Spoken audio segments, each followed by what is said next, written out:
Financial Hour, where we help you tackle financial issues no matter how big or small.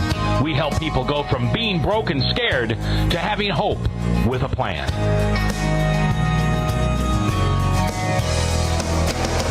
And now, here is your host, the owner and lead financial coach at Strong Tower Consulting, Justin Bennett.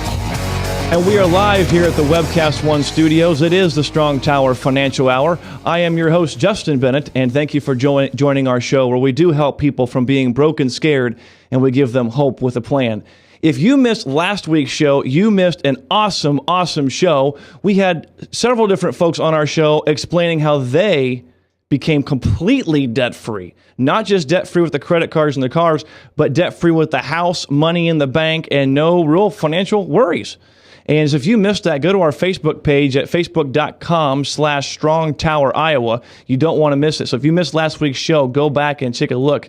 You will want to watch that. But today's show is nonetheless awesome as well. We have several guests that will be with us today. We have some missionaries with us that, while raising support, have paid off a lot of debt, and even after going through the coaching process, have also paid off more debt. So we're going to talk how they did that. We're going to have Steve Bensema, one of our sponsors from Remax Real Estate, and we're going to talk about buying your house. Again, this is springtime, and the snow's gone, and the temperatures are rising, which means time to look for a house.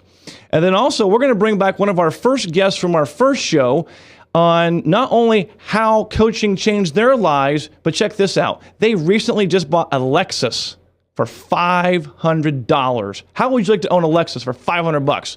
We're going to talk about that on our show today. And again, thanks for joining us. Well, as a part of our show today, again, we're going to have some missionaries with us, Matt and Amy Klein from Ames, Iowa. Matt and Amy, how's it going today? We're doing well. Yeah, it's going good. Awesome. Well, so you guys are missionaries, and how long have you been working in the mission field? Yeah, we graduated from Iowa State University. I a little earlier than her, but we are about to have been in the full-time missions for about a year now. So wow. And what's that like the first year in?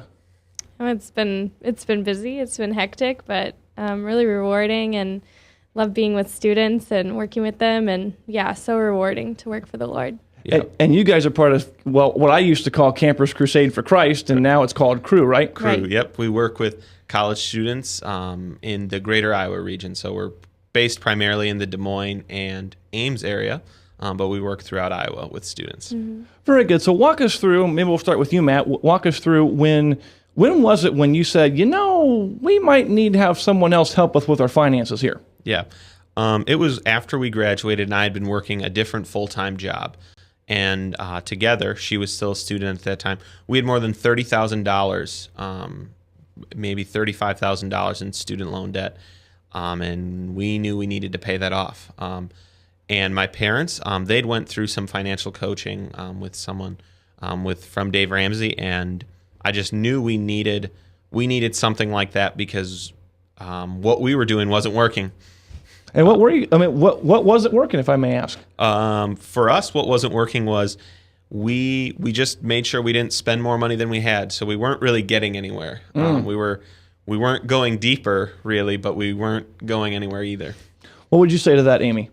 Yeah, I mean, I think that it was fun because we were newlyweds. We'd just gotten married in December. Matt graduated the day that we got married. Actually, he was supposed to walk across the stage, and he chose to get married instead, which was great of him to do that. And so while he worked a full-time job, I was in school still. And so during that time, we weren't really on the same page financially. I just didn't have a lot of time to talk about it or to know where we were at or what was going to go on. And obviously, my student loans were still being used at that point in time. So I think that we almost didn't even think about getting rid of it or getting rid of it as early as we probably should have. And so it was just good to meet and get on the same page. We really needed to do that, I think.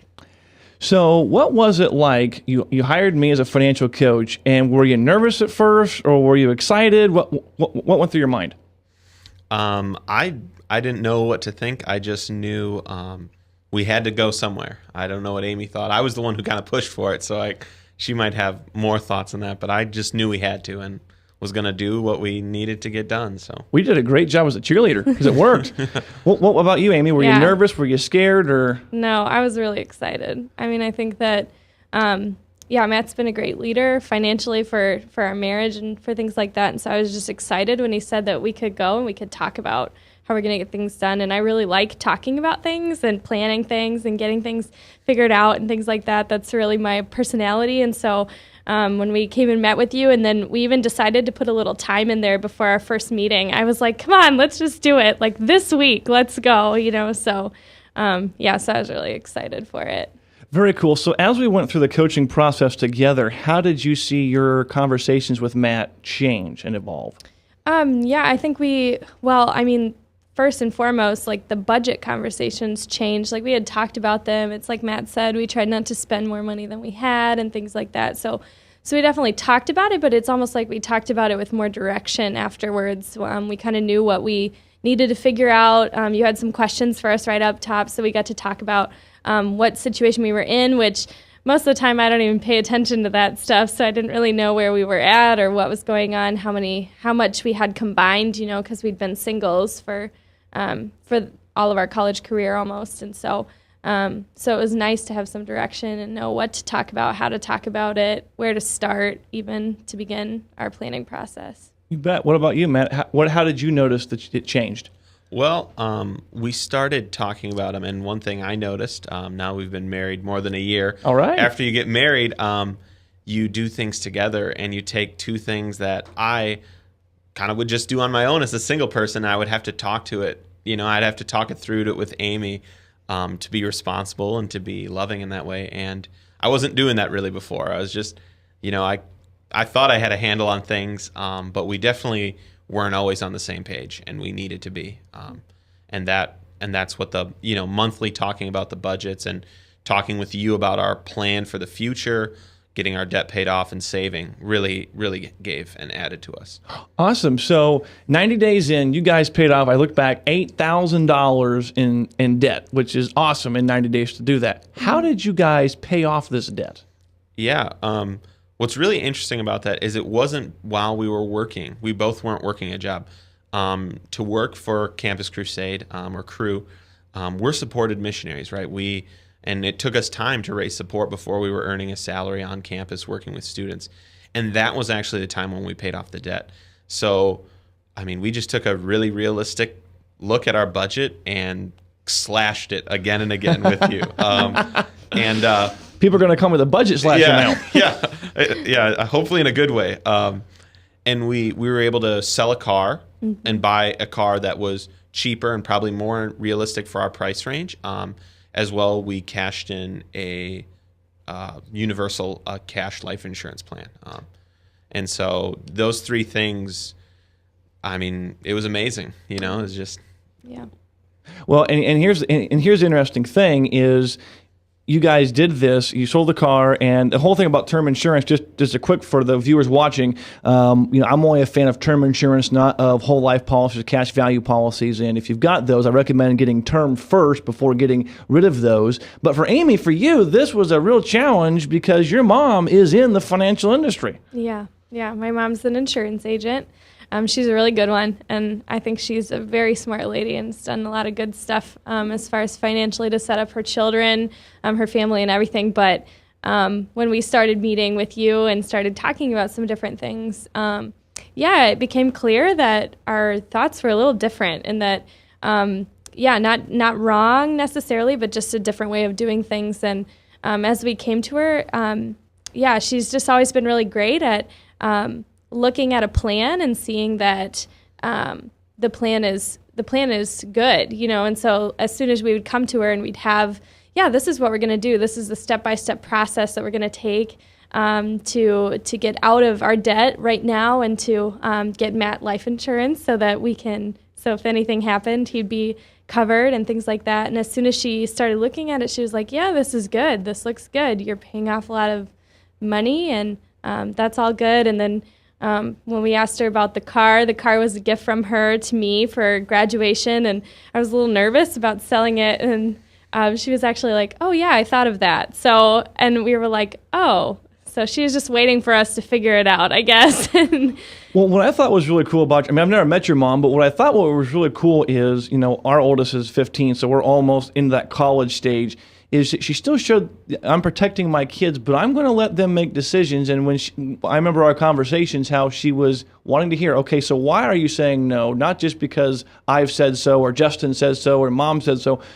You had to walk through with your mom how you saw this. And I thought it was really interesting. I even took note of this. She said she was super impressed with how you handled that. So, because that's not easy when we grow up and we may have a little bit different view, whether it's on finances or anything. So the fact that you were able to have that conversation and it was a really good thing, that's just awesome. Yeah. I mean, she was really understanding, and I think that she even started to see us a little more as adults because we were thinking about our finances probably for one of the first times seriously, and started seeing Matt as a good leader for our finances. So you guys would probably say that your financial stress overall went down significantly getting your money under control. Big Yeah. time. Yeah.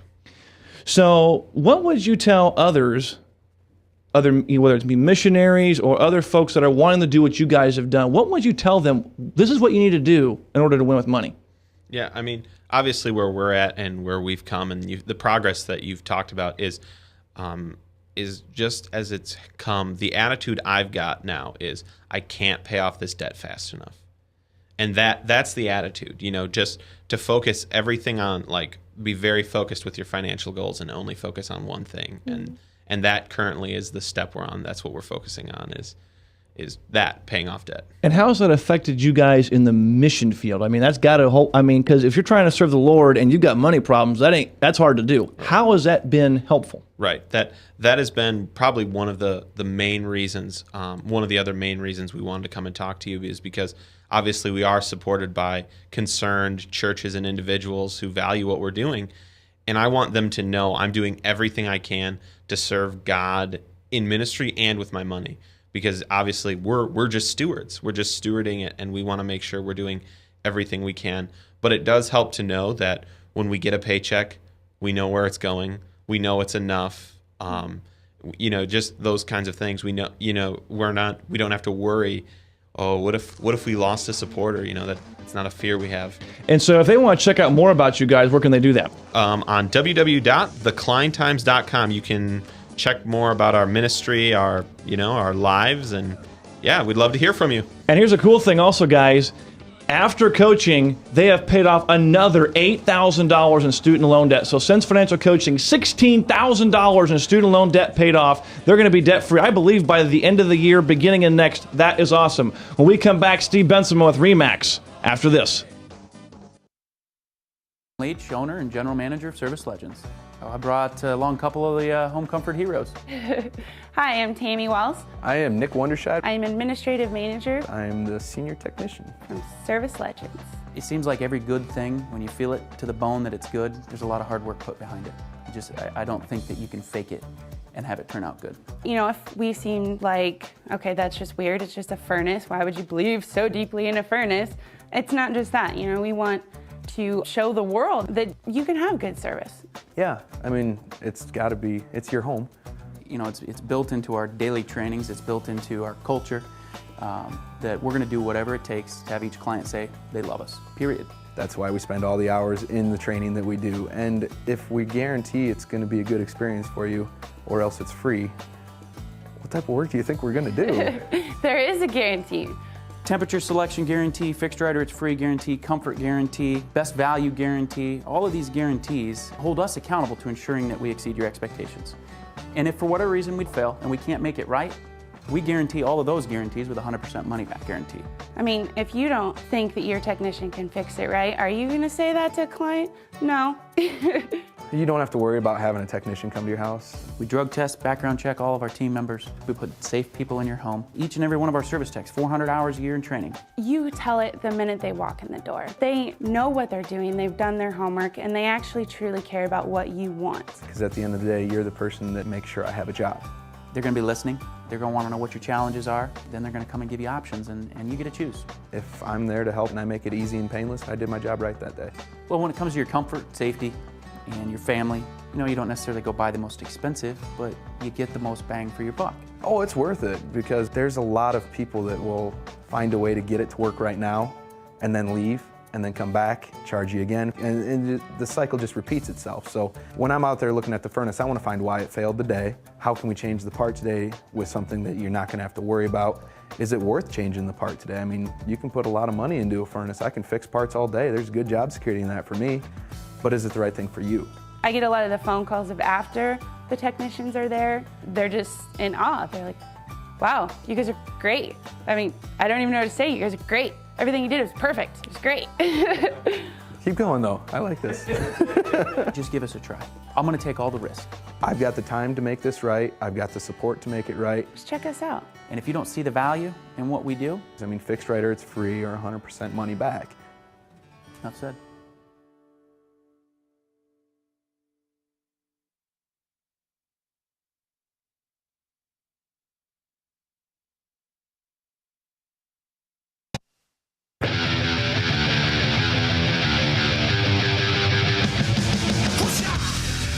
And we are back at the Strong Tower Financial Hour, where we do help people from being broke and scared, and we give them hope with a plan. Not sure if you missed, but boy, if you missed, we had a great client testimonial here in our last segment. Matt and Amy Klein, as missionaries, not only finished raising their support, paid off $8,000 during 90 days of coaching and student loan debt, paid off an additional $8,000 since, and they're going to be debt-free by the end of the year. That is just awesome.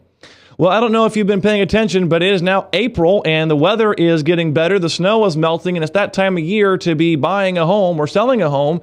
And one of our sponsors of the show is Steve Bensema with RE/MAX Real Estate. Steve, how's it going? It's going great, Justin. Thanks for having me. Awesome. Now, we're going to share something cool here. You were going to be here live in the studio, but you couldn't make it. Why was that? Well, I met one client at 1 o'clock that wanted to make an offer on the spot on that house, and then had to go meet another client shortly after that wanted to write another offer on a different house. So Wow. unfortunately, I had to sell some houses this afternoon. So you were doing it. Trying to. Keeping people happy. Very cool. Well, whenever you're on the show, I always like to remind folks, because we may have new viewers or old viewers that maybe have forgotten, what makes you different? Because you state over and over again, you're really not a realtor. Walk us through that. Yeah. Really, I try to approach my job as a consultant. And what that really takes is me trying to put my clients' needs first. So really trying to focus on, when I'm working with a seller, trying to figure out what's your objective. Is it to sell quickly? Is it to net the most? Is there a certain payoff we're shooting for? Or on the buyer side, it's really working through not what the bank is telling them they can afford, not what they want to be able to afford, but what can they afford. To really walk them through figuring out from a budget standpoint. I never want people calling me in 2 to 3 years to do a short sale, and I want people to be able to order pizza on Friday and not be worried about the mortgage coming out on Monday. Wow, that is awesome. And you've got a new slogan or a tagline. What is that? I've been just saying I'm where a house becomes a home. There's a lot of things that go into a house, but it's really the family and the heart that make it a home. That's awesome. That's one of the things. That's the reason why I have him on as one of our sponsors is because, like he said, if you're looking for a $150,000 house, and hey, how cool would it be if we can find the same thing at $130,000? And there's so many other things that he does that are different. But with spring in the air and buying a house, why is it so popular in the spring? Is it just the weather that brings everybody out looking for a house, or why is it popular these times? I'd have to talk to some agents over in California or Florida and see if they have the same seasonality. I think now that the snow's gone, summer's coming, and people are thinking, well, if we're going to move, we got to do it sometime when it's nice out. So obviously you had 2 offers today, but how are we doing so far in 2013 in the real estate market? Justin, we have been seeing again, which we've not seen this for a while, homes will come on the market. If they're priced well and look great, we will have multiple offers in sometimes less than a month, sometimes a week. Last week, I sold a house that I didn't even have on the market yet. Wow. That's just how the market's going right now. So walk us through. I mean, if you have a client and they have multiple offers, why is that awesome? Well, really, what my job is, whenever I get an offer as a listing agent, is to go shop that offer to try to get another offer. So I'll take, for example, at a house earlier this year, a couple of weeks back, we got one offer. I knew there was another interested party. I went and got an offer from those people. And because of that second offer, the first people jumped their offer another $10,000 or $15,000. And so I was able to net my sellers more by shopping that first offer to really try to get the most impact for my clients. So what you're saying out loud is you're not settling for the one offer. If there's any way to scratch and claw to find a different one to get your client more money, That's what you're doing. Right now, the easy thing is to get one offer. Where the real work comes in is to get multiple offers. Wow. That's cool. That's cool. So obviously we live in the year 2013. A lot of things are online now. 20, 30 years ago, that wasn't the case. What is the benefit of having online usage, say going to your website, liveinia.com? How can a person really utilize a website like that? Well, there's a lot of really great resources on my website that if people have a chance to go there, there's information for buyers, there's information for sellers. There's my own ELP section in there of people that I know, that I've worked with, that I trust. I don't put people on my site unless I know them, trust them, and would use them in my home. So there's several different resources. Then from a searching capability standpoint too, you can be kept up to date on the listings that I'm personally putting on, but then have access to all of the listings in our local market as well. Very cool. So what part, let's pretend we're buyers out there and we're perusing on websites and we've Googled and we found Steve Bensima's website, again, at liveinia.com. And at what point do we need to give Steve a call and say, we're kind of serious in buying a house here? I would say sooner than later. And the reason for that is I want to be able to make sure that we're looking in the right direction. So, for example, if people are thinking, I think we can probably buy a $200,000 house, I want to get them to the lender as soon as possible, let them see what that's going to look like, and see if that is realistic, or maybe we need to change the budget a little bit. Maybe we should be looking at more $150,000 houses instead. Absolutely, absolutely. So walk us through here. Actually, one thing I want to share with our viewers here that's pretty cool is you are in the running for Realtor Magazine to be the top 30 realtors in the country under 30. Top 30 under 30. What's it like being considered for an award like this? I have just been so honored and blown away by this. The criteria that they really use around this it's not who has sold the most houses, it's not the most volume, but it's around interaction with the community. How are people giving back, community interaction? What kind of new strategies, methods are realtors using when we're working with our clients? How are we integrating technology? So even to be in the top 50 finalists is such an honor, but I'm so looking forward till tomorrow when I find out if I am going to be one of the 30 or not. Ooh, tomorrow is the day. Believe so. Awesome. And so you mentioned something that's really cool. You're in the top 50, so even if you're 50, you're still in the top 50 according to Realtor Magazine.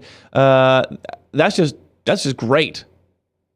Yeah, it's a huge honor for me, especially being relatively young in a business where a lot of people have been doing this for a lot longer than I have. It's just a great asset where I can tell people, you know what, I may be young, but I'm vivacious and I'm going to get things done for you. Well, I can tell you too, and we actually talked about this a little bit today, is even in the community of Ames where we both live from, and then we both work in Des Moines as well, that there are more and more folks who are hearing Steve Bensima and just how awesome of a realtor he is. And I'm not just saying it just because he's an advertiser. Seriously, I am hearing that from folks, just how he really takes care of his clients. And again, one of the things he mentioned is, looking for a house in your price range.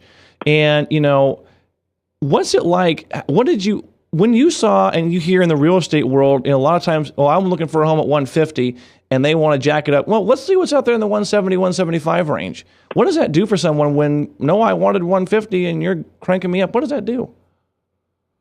When I'm cranking them down or when I'm cranking them up? So, when they go through the transaction, it gets, cranked up a little bit, and you don't do that. You try to get them in their price range or down. But, when someone says 150 and they go and a different realtor goes to 175, what's that like for the client?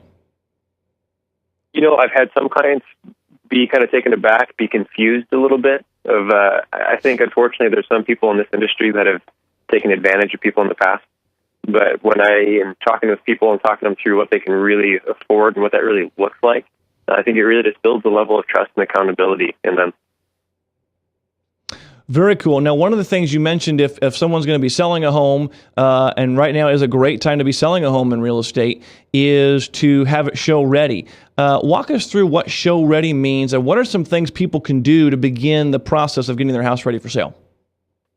Well, there's a couple of things I do even before I ever put a home on the market. There's a couple of reasons for them. These are just a couple of the points in my 20-point marketing plan. I bring a stager into every single home that I list. At least if there's furniture there, kind of work with what's there, with what's existing. really trying to get an idea on arrangement, layout, how can we really maximize the space. She's been doing it for 34 years. She does great at what she does. And so she really comes in with a really great perspective on helping clients figure out how to declutter, depersonalize, and really get their home ready to shine. So that's one aspect. And the second one is I do pre-listing inspections on my homes. So I bring out a roofing inspector to make sure that the roof is in good shape, and then also have the furnace and air conditioner, that whole package inspected as well.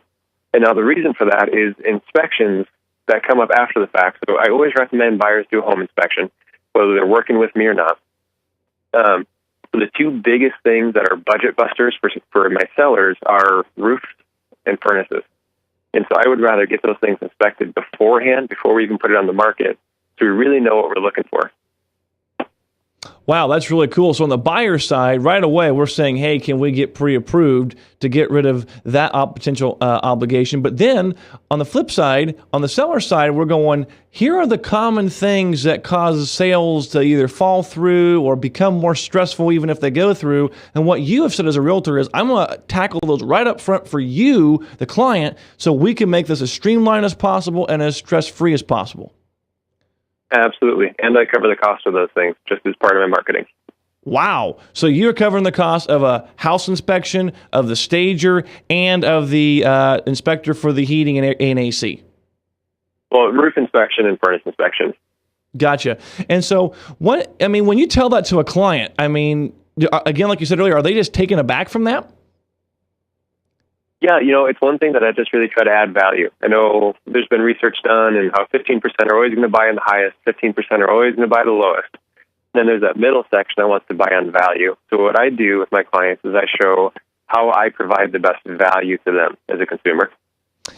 And so we got about a minute left, Steve. So tell us, why is right now in 2013 a great time to buy a home? These interest rates are still at historic lows. My wife and I just refinanced our home into a 15-year mortgage at 2.875.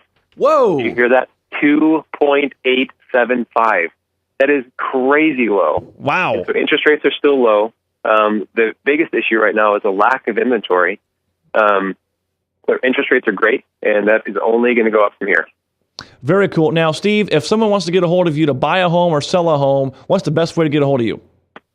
Go to my website, which is liveinoiowa.com, or give me a call at 515-257-6531. Again, that's 515-257-6531. Awesome, Steve. Well, as always, thank you for being a part of what we do here. Thank you very much for being on the show today. When we come back, we're going to have a cool story about how someone bought a Lexus for $500 while getting out of debt.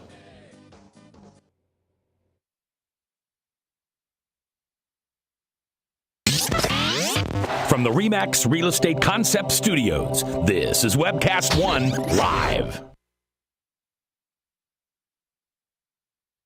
Hi, my name is Steve Bensmo with RE/MAX, where a house becomes a home. And when your host, Justin, wanted to sell his home, he gave me a call. I want to share a little bit about my buying philosophy when I work with home buyers. I always want to make sure that people are taking into consideration what home they can afford, not what home they think they can afford. So I ask a question around if they've really looked at what their budget looks like for buying a home. And there's for two reasons.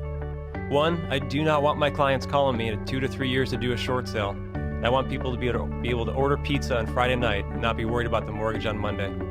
So if you're looking for a home to buy, and you want someone on your side to make sure you're buying the right home for you right now, give me a call at 515-257-6531. Again, that's 515-257-6531. Or check me out on Facebook. Again, I'm Steve Bensmo with RE/MAX, where a house becomes a home, and I'm looking forward to working with you. Thanks.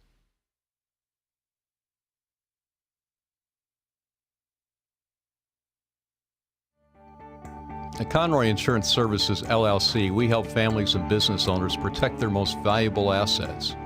We have established an excellent reputation with our clients, and we will continue to strive to exceed your expectations.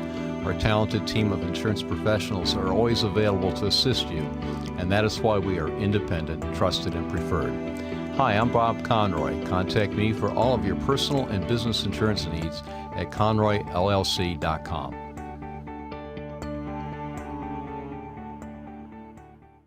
Drink, dance, party. Kitty's is the ultimate dance club in Des Moines. A huge dance floor with room to move, 3 bars to keep your drinks full, and kickin' DJs playing all your favorite dance music. At Kitty's, we've always got your birthday party planned with Birthday Fridays. That's right, when your birthday rolls around, there's only one place to go. Gather up your friends and head to Kitty's, where you drink free on the Friday of your birthday week. Find out more about Birthday Fridays at kittiesusa.com. Kitty's, all kinds of people, all kinds of music, all kinds of fun. Drug and alcohol addiction slowly steals a person's identity, tearing away pieces of their life little by little until one day it seems like the hope of a happy future is gone and there's no chance of getting it back. Here at St. Gregory Retreat Centers, we can assure you that there is hope. Our unique approach to recovery begins with the understanding that the dysfunction and damage caused by addiction can be overcome, not just dealt with. Don't let another day go by. Call St. Gregory today. From the RE/MAX Real Estate Concept Studios, this is Webcast One Live. It's gonna be brighter days. I won't stop, I'll keep my head up. No, I'm not here to stay. Our financial hour. We are glad you are with us. We just got done talking to Steve Bensma with RE/MAX Real Estate. And before that, we had Matt and Amy Klein, who are missionaries with Cru, formerly Campus Crusade for Christ, and how they've paid off $8,000 in debt in 90 days by hiring me as their financial coach. And even after that, paid off an additional $8,000. So they've paid off $16,000 so far. They're looking to be debt-free later this year. If you missed that, go to our Facebook page at facebook.com/StrongTowerIowa. We put these videos up there. Usually within 24 to 48 hours, we pop these videos on there. So if you missed them or wanted to rewatch them, so you can watch them. Well, we've been talking all show long about a guy who got a Lexus for $500, and he was one of our clients, him and his wife, John and Joe. I said John, and I knew that wasn't right. Joe and Natalie. How's it going? Good. You? Doing well. Doing well. So walk us through, how are things going financially prior to hiring me as a coach? Yeah, a mess. It was just literally a mess. At that time, we really, being married a few years and just had a child, and things just didn't know which direction to go.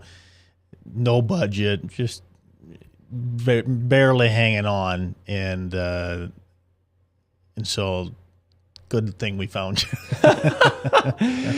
So, what was the breaking point when you said, "Okay, this is enough. We got to find someone to give us some help here"?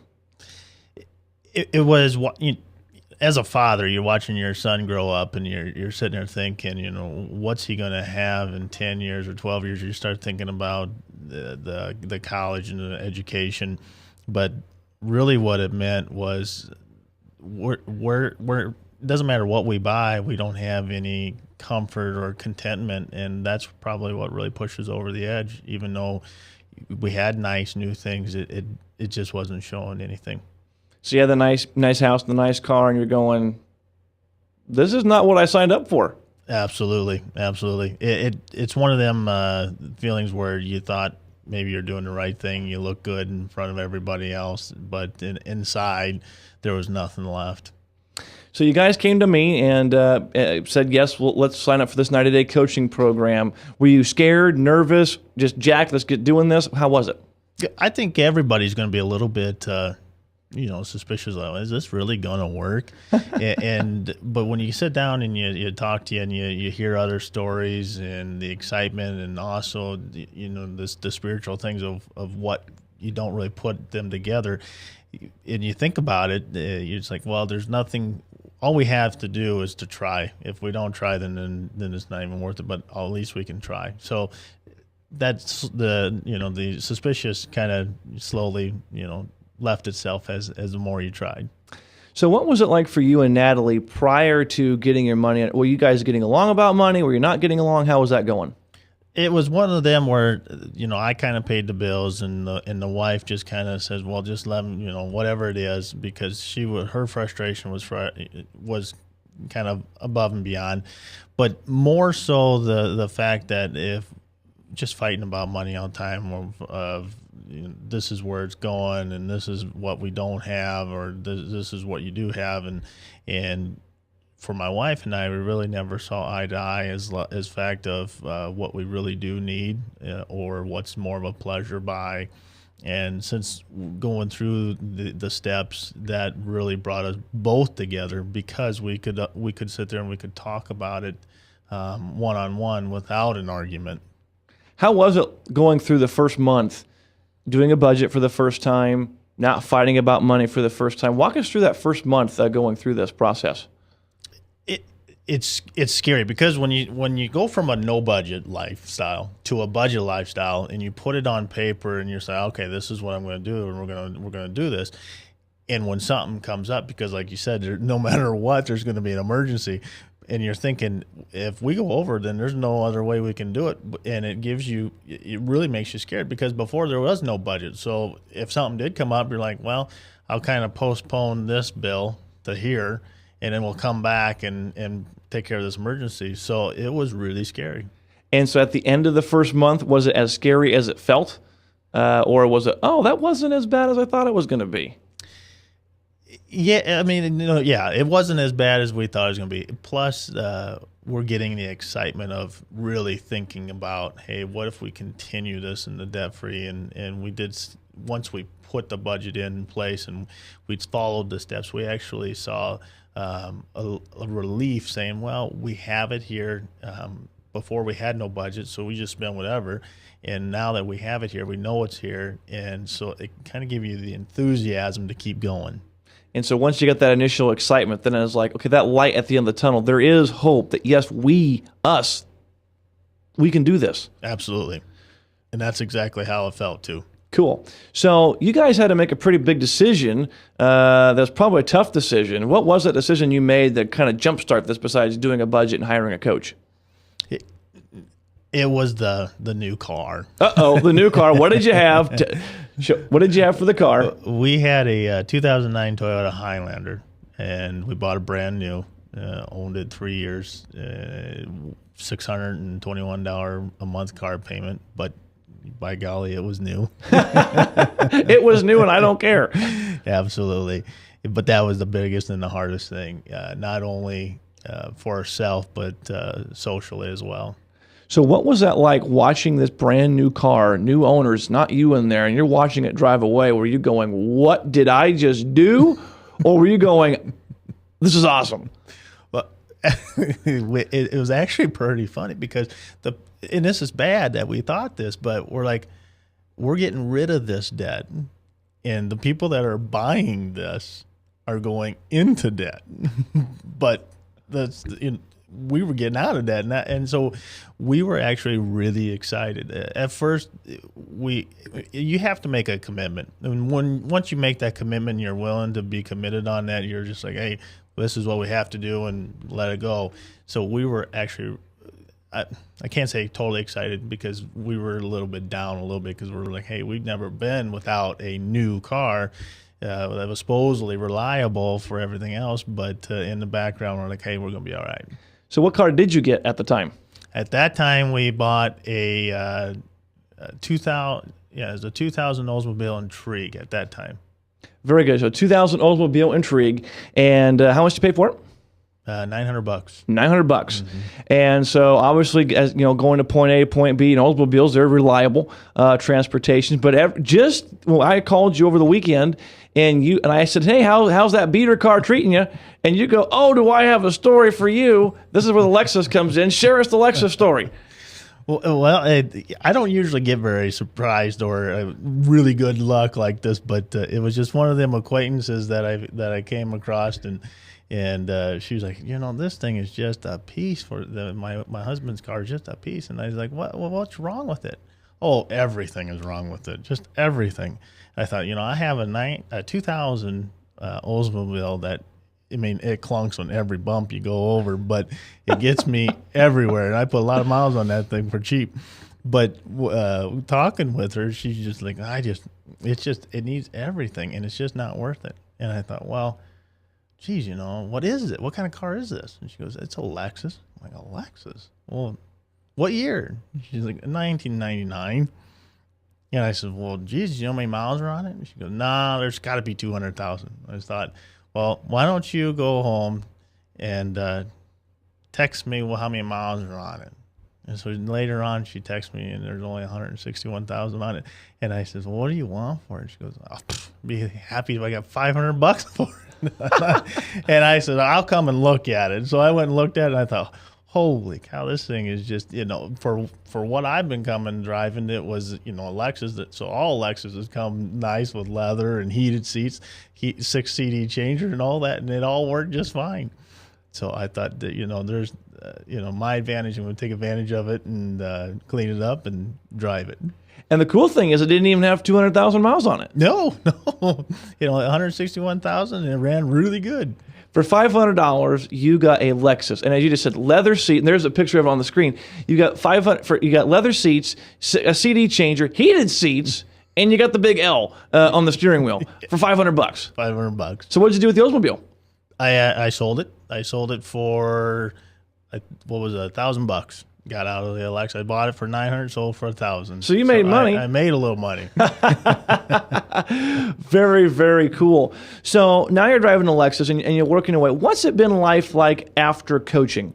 Is it still sticking with you? Are you falling away from it? Talk us about that. No, it actually, when you go through the process in the program, and when you get done, you kind of like, okay, what are we going to do from here? It's either we're going to go, or we're going to kind of be stagnant. But what we did is we built our own system, and I think everybody needs to do that. And the reason I say that is I built my own system on budgeting, and ever since coaching, every single month we have a budget. I went from the electronic version to a paper version just because I can carry it with me at all times, and I have it at all times in my briefcase. So it's one of them things where putting that budget together, and I really truly believe when people and families put a budget together, and every month that comes by, you'll see how that budget will just keep building and building and building the wealth, because that's where all of a sudden you go from no budget and to a budget that puts the money in there, and you're cautious of where you're spending it. And within 6 months, next thing you know, you're like, wow, every month keeps going by, and we keep having more money to put into our debt. Wow. So would you ever do a month ever again without a budget? No, because in matter of fact, I think everybody will probably get obstacles where you'll get busy. And when you get busy, you think, I'll do it tomorrow, but then tomorrow comes and you get busy. And there are days where I'm pushing, 3 days before the first of the month that I got to get this budget for the next month done. And the stress comes back, where it's like if you don't do it, it's just going to go right back to where it is. And so it's really crucial. But at this point, you really get a system down, and to follow that system is how you're going to become successful. And I got to believe the reason why you and your wife are still doing this is because every month the budget is not a set of rules, it's hope. Absolutely.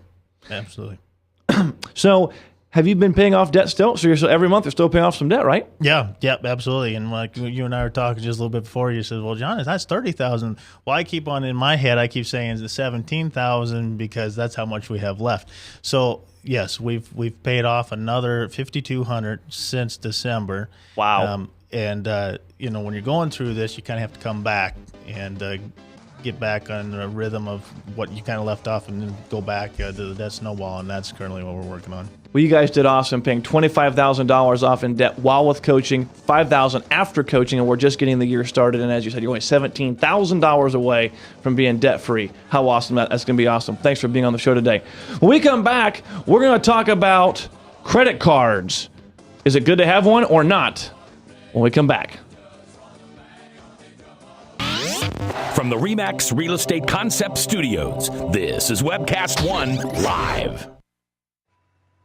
Drug and alcohol addiction slowly steals a person's identity, tearing away pieces of their life little by little, until one day it seems like the hope of a happy future is gone and there's no chance of getting it back. Here at St. Gregory Retreat Centers, we can assure you that there is hope. Our unique approach to recovery begins with the understanding that the dysfunction and damage caused by addiction can be overcome, not just dealt with. Don't let another day go by. Call St. Gregory today.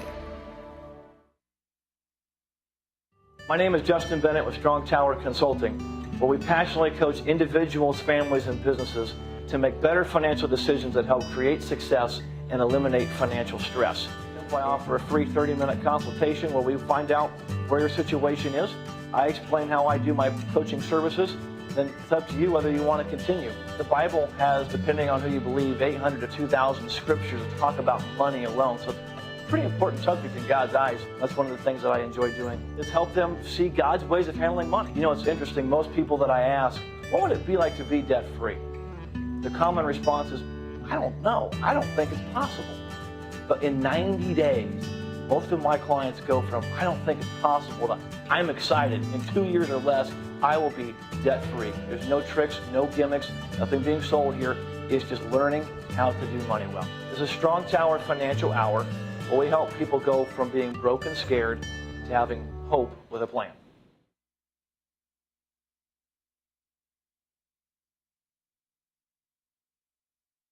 Hi, I'm J. Michael McCoy for Adam Albrecht, financial planner and AO Wealth Advisor. Adam, tell the folks listening today, just who is Adam Albrecht? I am a certified financial planner, and I created AO Wealth Advisory a couple years ago to be able to help people with their finances all the way from basic budgeting on to retirement and estate planning. All right, now that we know who you are, what do you do? How do you help people? I help people by focusing on three key areas, on what they earn, how they invest it wisely, and then also where they give it on, whether it's onto charity or onto family, but do it from a biblical base, using verses that have been around forever, transcendent knowledge that's been around 4,000 plus years.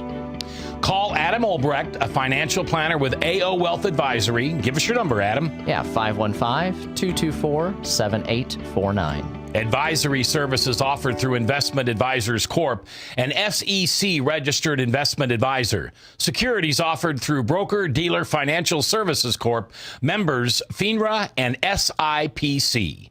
Thanks for watching.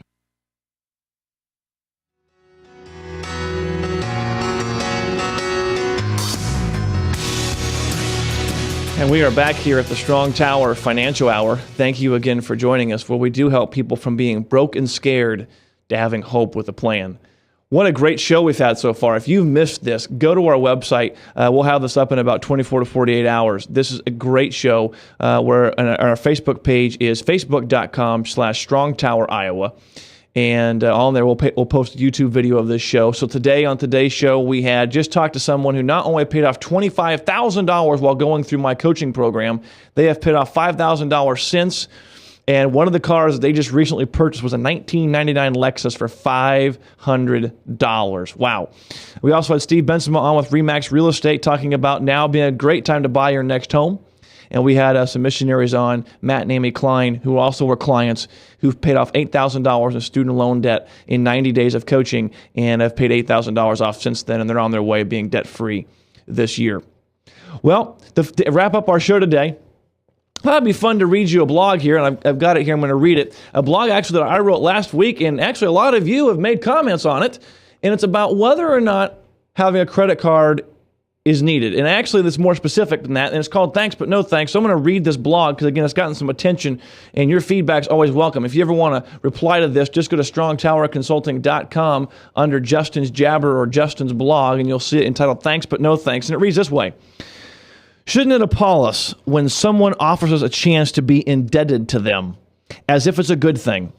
A couple of weekends ago, my family and I went to Kohl's, the new Kohl's store in Ames, Iowa. There had been a lot of buzz about Kohl's coming to town, and so we made the effort to check out the latest thing happening in Ames. However, as soon as I walked through those electronic sliding doors, I was shocked by how I was greeted. As I entered the store, a very professionally dressed young woman greeted me by asking me this question: if I had a Kohl's credit card. I said no. Her next question was, would I be interested in completing an application to receive a Kohl's credit card? Again, I said no. You may have heard how the first impression is everything. My first reaction to this was, really? The first thing I am greeting with as I walk into the store is someone offering me a credit card? I mean, the lady was polite and professional, and it was not like she was begging me to sign up. But still, the fact remained that I could not even get 2 steps into the store without being asked if I had a Kohl's card. And that really baffled me. Since when is a friendly greeting an offer of debt? How about a simple hello instead? My 15-year-old son and I had discussion about all of this. We talked about how sad it is that department stores rely so heavily on the revenue from their credit card sales, and how a lot of people get drawn into the credit cards like insects drawn to a flame. What's worse is a lot of these department stores now have requirements that certain employees, usually the cashiers or someone in sales, have to have X amount of credit cards or applications in a certain time frame, otherwise they may lose their job. The common question they ask is, what's in it for me? That is a question they attempt to market us to, they being the retailers to us consumers. That is why they pitch to us. You can get things like 10% off purchases using their credit card, or X amount off for points, and you can redeem them for something awesome. That is called sales and marketing. They are trying to show you the benefits of signing up and using their credit cards. The problem is that you really don't get any real benefits. Let's take a look why not. Number one, usually they build the discount into the price of the item, which means you didn't lose any money, you really didn't gain anything.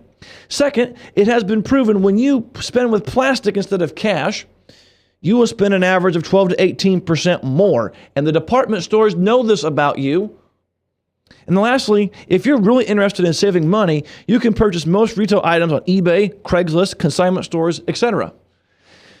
Now, I'm not writing on this to pick on Kohl's. In fact, I'm not sure of any department store that doesn't fit this description.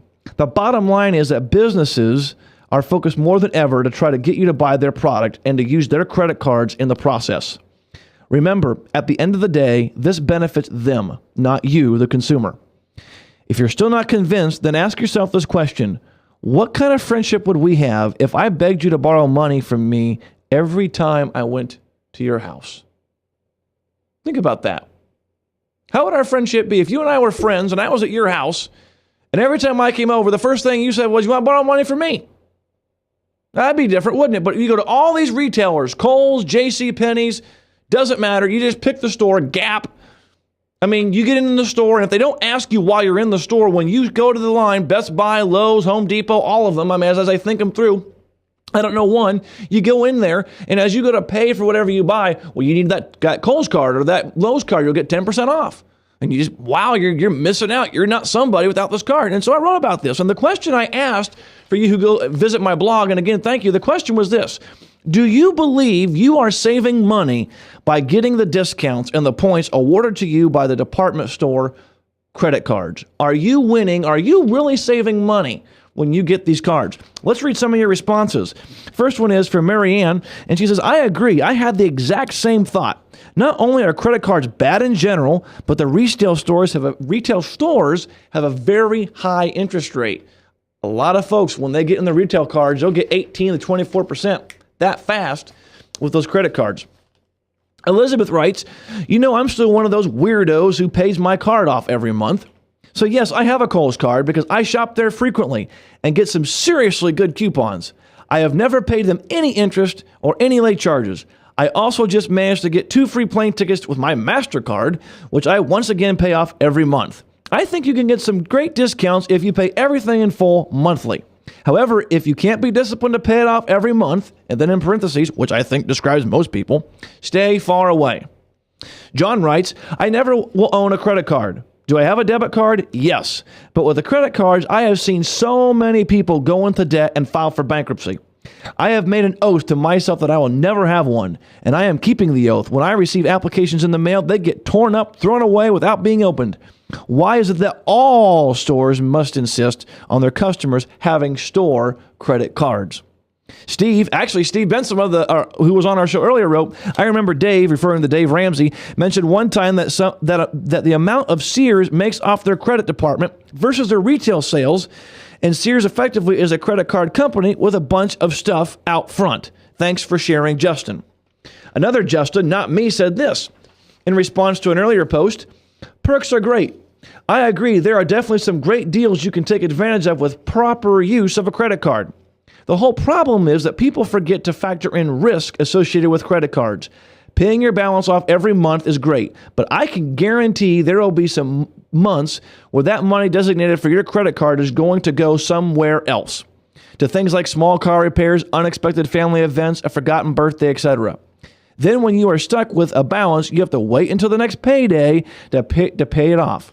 By then, the chances are you have paid a little interest as well, therefore more than likely nullifying your savings that you've obtained by using this credit card. The point is that when you use money that is not yours, even with the intention of paying it back in a timely manner, you're gambling that the hope that you will be able to pay it back. Sometimes the chance of losing is very slim, but there's still a chance. John writes, thanks for the commentary and your crusading efforts, and thank you so much for helping other people. Vicky writes this, and she got real personal. Credit cards, credit cards, credit cards. All a person needs is a debit card associated with your checking account. My husband left me in a business we owned together. Once the word got out, sales sank, and I had to pay business expenses with a credit card. In the divorce, I had to pick my battles, so choose to pay $65,000 in business credit card debt in exchange for a lifetime alimony. Until we settled, I had to use temporary alimony to pay monthly credit card bills, and then turn around to use them for groceries. I needed my good credit rating. Of course, those accounts are now paid and closed. Do not sign for them. Don't transfer balances. One word, don't. And the last thing I'm going to read, and then we're going to do quick comments here, is from Lee. Lee writes, I agree never to use a credit card without the money to pay for it. I have used credit cards over 15 years and never carried a balance. The key is to already have the money before you spend. So have a 6-month emergency fund and savings on top of that.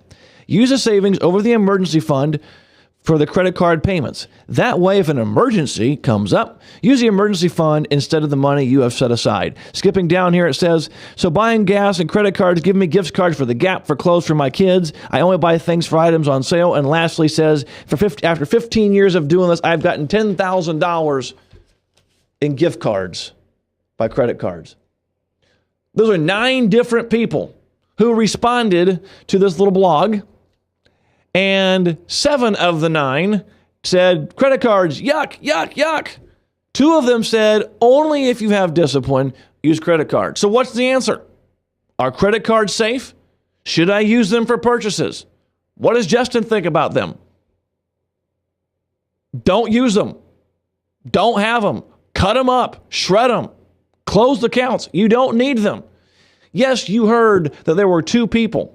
So out of that, it's about 20%, which is pretty high. I would actually say, and I don't know if there's any studies that say this, but I would feel pretty close that maybe 10% at best of America can be safe with their credit cards and pay them off every month and not spend extra. What about you? Do you spend extra? I mean, think about it. All you have to do is imagine your block that you live on and 10 households, and according to those numbers, 20%, 2 of the households are responsible with their credit cards. Why do you want to chance it that you're not going to be responsible? I can't tell you how many people I've spoken to who they start out with a credit card just to build their credit rating or for online purchases, or I'll pay it off every month and get the points, get the cash back. And they did that faithfully until they lost a job, or the car blew up, or the kids had to go get braces and they couldn't, and the dental insurance didn't cover very much of it, and they had to pay for it. And now they're either borrowing on the credit card, or they did a debt consolidation loan with their 401k because they had other debt. And they never thought they would use a credit card for other things other than what they were going to buy. But they ended up using it. I mean, you heard one lady going through a divorce and how painful that was. It was so painful, never again. Yes, there were 2 other folks that mentioned we pay it off every month. Look, we got $10,000 in gift cards. We had another person that said it funded 2 of their trips. Well, why wouldn't you want to use a credit card? And again, I'm going to ask you, why would you want to take that chance? Why? All these businesses, they know this about you. They know, again, the average, you'll spend an extra 12 to 18% more. And if you don't believe me, put your credit cards away for 30 days. Set aside a specific amount before you walk into Kohl's or the Gap or Lowe's or whatever. Set aside a specific amount for the month. And see if you notice any different buying habits. You might surprise yourself. You may not buy as many things as you think. So again, if you think that credit cards are good to use, you might be one of the rare person that can do this. But if it were me, I wouldn't chance it. Now, today on today's show, you heard several folks talk about how they got out of debt and they're working to get out of debt and it's changing their life. They talked about signing up for coaching. A little bit weird, but they did, and it changed their life. How would you like to change your life by signing up for financial coaching? It does work. And how you can do that's go to my website, which you see on the screen, strongtowerconsulting.com. Click the link for free consultation, and we'll do a free 30-minute consultation to see where you are and show you how I can help you like I help others. Well, thanks for being a part of the show today. I want to thank Ryan Northfield, our producer, Webcast One Studios for the use of their facilities. And again, at Strong Tower Financial Hour, we help take people from being broke and scared and give them hope with a plan.